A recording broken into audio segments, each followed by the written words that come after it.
كل البلديات على مستوى القطر الوطني.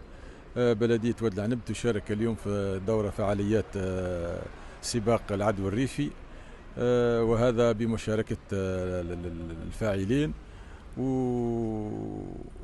وهذا بعد ما قمنا يعني بكل الاستعدادات والترتيبات باه تكون ان شاء الله عدو ريفي ناجح. الأستاذ جغادر سمير، مندوب مقاطعة الإدارية درع الريش للرياضة المدرسية.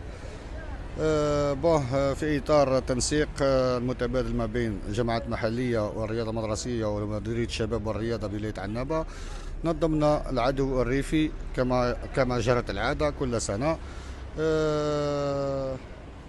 5 مقاطعات ولاية عنابة، كل مقاطعة تجري الدور الأول في مقاطعتها.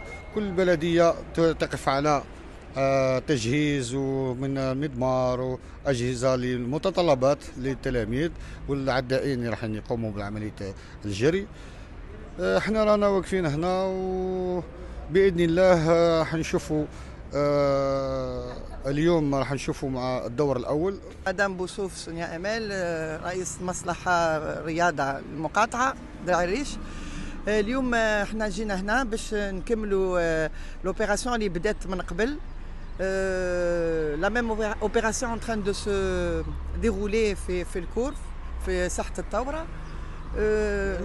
في درع الريش كاين لي كومون تاع لي سي او ام المتوسطات، وان شاء الله تعدي بيان باسكو هذه حاجة مليحة بوندون لي فاكونس للتلاميذ يكونوا ان شاء الله اكبر عدد.